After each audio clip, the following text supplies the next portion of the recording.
இப்போ நீங்கள் பார்க்க போகிறது பார்த்தீங்கன்னா ஒரு டோர் லாட்ச் ஹோல்டர்னு சொல்லலாம். இந்த டோர் லாட்ச் ஹோல்டர் வந்து பெட்ஜி மெட்டீரியலில் பிரிண்ட் ஆகிருக்கு. இது நல்ல ஃப்ளெக்சிபிளாக இருக்க ஒரு மெட்டீரியல். நம்ம பெட் பாட்டில்ஸ்லாம் வருது இல்லை, அந்த மாதிரி மெட்டீரியல் இருக்குது. ஸோ இது வந்து எப்படி ஒர்க் ஆகும் அப்படின்னா, இந்த செக்மெண்ட் வந்து தள்ளும்போது இந்த டாப் வந்து புஷ் ஆகி உள்ளே போய் லாக் ஆகிக்கும். ஸோ இப்படி லாக் ஆகிக்கும். மறுபடியும் எடுக்கும்போது பார்த்திங்க அப்படின்னா அது வெளியே இழுத்தோம் அப்படின்னா வெளியே நல்லா வந்துடும். இதை வந்து நான் எதுக்கு யூஸ் பண்ண போகிறேன் அப்படின்னா, இந்த டோர் லாட்ச் ஹோல்டரை வந்து எதுக்கு யூஸ் பண்ண போகிறேன் அப்படின்னா, எங்கள் வீட்டு கேட் வந்து பார்த்திங்க அப்படின்னா 2 ஸ்ப்ளிட் கேட்டு. ஸோ சிங்கிள் கேட் கிடையாது.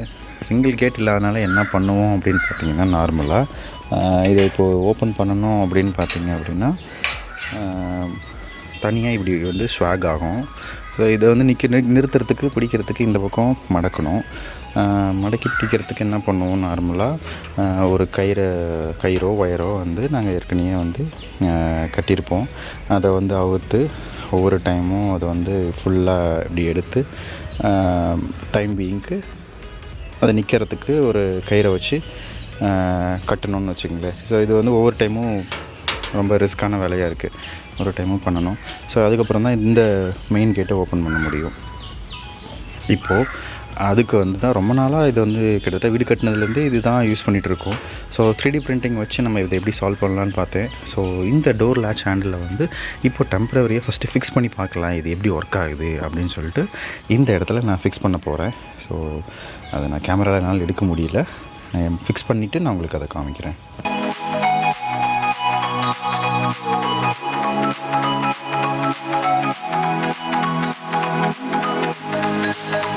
பார்த்திங்க அப்படின்னா ஒரு சைடு நான் ஃபிக்ஸ் பண்ணிட்டேன். ஒரு சைடு ஃபிக்ஸ் பண்ணியாச்சு. ஃபீமேல் பார்ட் ஃபிக்ஸ் பண்ணியாச்சு. மேல் பார்ட்டு இந்த இடத்துல ஃபிக்ஸ் பண்ணணும். ஃபிக்ஸ் பண்ணுறேன் நான்.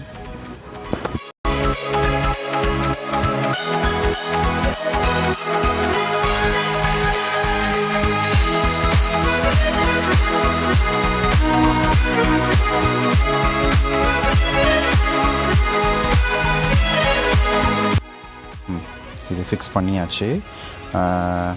இப்போது ஃபுல் ஃபிக்ஸில் இருக்குது. இந்த இதை நான் இப்போ யூஸ் பண்ணலை. ஏற்கனவே யூஸ் பண்ணிருந்த கயிறை வந்து நான் எதுவும் யூஸ் பண்ணலை. ஏற்கனவே யூஸ் பண்ணிட்டு இருந்த கயிறை வந்து நான் யூஸ் பண்ணலை. இப்போ பாருங்கள் டோர் எப்படி ஃபிக்ஸ் ஆகுதுன்னு. லாக் ஆகிடுச்சு. டோர் வெளியே வரல. ஸோ இது ரொம்ப யூஸ்ஃபுல்லாக இருக்குது. எடுத்தேன் அப்படின்னா மறுபடியும் வெளியே ஈஸியாக வந்துடும். லாக் உள்ளே விட்டோன்னா லாக் ஆகிரும். எடுத்தேன்னா பிடிச்சி இழுத்தேன்னா வந்துடும். பிடிச்சி இழுத்தேன் அப்படின்னா டோர் வந்துடும். உள்ளே போட்டிங்கன்னா லாக் ஆகிரும். பிடிச்சி இழுத்தேன்னா டோர் வந்துடும். போட்டோன்னா லாக் ஆகிரும். காமிக்கிறேன். டோரை ஓப்பன் பண்ணுறேன். இந்த பார்ட் இந்த இடத்துல இருக்குது. இன்னொரு பார்ட் இங்கே இருக்குது. ஸோ இது வந்து ஃபீமேல் பார்ட், இது மேல் பார்ட். ஏற்கனவே சொன்ன மாதிரி இதில் இங்கே டைப் பண்ணிட்டேன். ஸோ டோர் ஓப்பன் ஆகுது. ஓப்பன் பண்ணிவிட்டு அந்த கேட்டை கொண்டு போய் லாக் பண்ணிட்டேன். அவ்வளோதான், லாக் ஆகிடுச்சு. கேட் லாக் ஆகிடுச்சு. இப்போ ஓப்பன் பண்ணணும்னு நினைக்கும்போது ஜஸ்ட்டு ஒரு டேப் பண்ணனா போதும், கேட் அன்லாக் ஆயிரும்.